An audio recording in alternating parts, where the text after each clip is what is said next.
ಎಲ್ಲ SSLC ವಿದ್ಯಾರ್ಥಿಗಳಿಗೆ ನಮಸ್ಕಾರ. ವಿದ್ಯಾರ್ಥಿಗಳ ಇವತ್ತಿನ ಈ ವಿಡಿಯೋನಲ್ಲಿ ನಿಮಗೆಲ್ಲರಿಗೂ ಎಕ್ಸಾಮ್ ರಿಲೇಟೆಡ್ ಆಗಿ ಒಂದು ಇಂಪಾರ್ಟೆಂಟ್ ಆದ ವಿಷಯದ ಬಗ್ಗೆ ತಿಳಿಸಲಿದ್ದೇನೆ.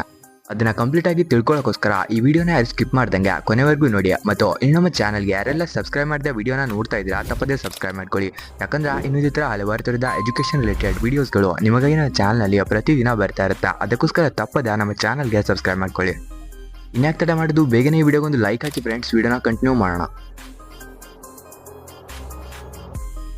ವಿದ್ಯಾರ್ಥಿಗಳ ನಿಮ್ಮ ಎಕ್ಸಾಮ್ ಬಂದ್ಬಿಟ್ಟು ಮಾರ್ಚ್ 21ರಿಂದ ಶುರುವಾಗಲಿದೆ. ಇದರ ಬಗ್ಗೆ ಎಲ್ಲ ವಿದ್ಯಾರ್ಥಿಗಳಿಗೆ ಗೊತ್ತಿದೆ. ತುಂಬ ವಿದ್ಯಾರ್ಥಿಗಳು ಎಕ್ಸಾಮ್ಗಾಗಿ ಪ್ರಿಪೇರ್ ಆಗ್ತಾ ಇದ್ದೀರಾ. ನಿಮಗೋಸ್ಕರ ನಮ್ಮ ಚಾನಲ್ನಲ್ಲಿ ಪ್ರತಿದಿನ ಕಂಟೆಂಟ್ಸ್ ಬರ್ತಾನೆ ಇರುತ್ತೆ. ಇವತ್ತಿನ ಅಪ್ಡೇಟ್ನ ಬಗ್ಗೆ ತಿಳ್ಕೊಳ್ಳೋಣ. ನಿಮ್ಮ ಎಕ್ಸಾಮ್ನಲ್ಲಿ ಗ್ರೇಸ್ ಮಾರ್ಕ್ಸ್ ಸಿಗ್ತಾ ಇತ್ತು, ಆದರೆ ಈ ಬಾರಿ ಗ್ರೇಸ್ ಮಾರ್ಕ್ಸ್ ಸಿಗೋದಿಲ್ಲ. ತುಂಬ ವಿದ್ಯಾರ್ಥಿಗಳಿಗೆ ಗ್ರೇಸ್ ಮಾರ್ಕ್ಸ್ನ ಬಗ್ಗೆ ಐಡಿಯಾ ಇರೋದಿಲ್ಲ. ಗ್ರೇಸ್ ಮಾರ್ಕ್ಸ್ ಅಂದರೆ ಈ ಪಾಸಾಗೋ ವಿದ್ಯಾರ್ಥಿಗಳಿಗೆ 2-3 ಮಾರ್ಕ್ಸ್ಗಳು ಕಡಿಮೆ ಬಿದ್ದಿದ್ರೆ ಅದನ್ನು ಶಿಕ್ಷಣ ಇಲಾಖೆಯಿಂದ ಕೊಟ್ಬಿಟ್ಟು ಪಾಸ್ ಮಾಡ್ತಾ ಇದ್ರು. ಆದರೆ ಈ ಬಾರಿ ಯಾವುದೇ ಗ್ರೇಸ್ ಮಾರ್ಕ್ಸ್ ಇರೋದಿಲ್ಲ ಅಂತ ಬೋರ್ಡಿಂದ ಅಪ್ಡೇಟ್ ಬಂದಿದೆ. ಈ ಮಾಹಿತಿ ನಿಮಗೆ ಯೂಸ್ಫುಲ್ ಆಯಿತು ಅಂತ ಅನ್ಕೊಂತೀನಿ. ಇನ್ನೂ ಇದೇ ಥರ ಹಲವಾರು ಥರದ ಎಲ್ಲ ನಿಮ್ಮ ಎಜುಕೇಷನ್ ರಿಲೇಟೆಡ್ ವೀಡಿಯೋಸ್ಗಳನ್ನು ನೋಡೋದಕ್ಕೆ ತಪ್ಪದೇ ನಮ್ಮ ಚಾನಲ್ಗೆ ಸಬ್ಸ್ಕ್ರೈಬ್ ಮಾಡ್ಕೊಳ್ಳಿ. ಇಲ್ಲಿವರೆಗೂ ವಿಡಿಯೋ ನೋಡಿದ್ದಕ್ಕೆ ಥ್ಯಾಂಕ್ ಯು ಸೋ ಮಚ್.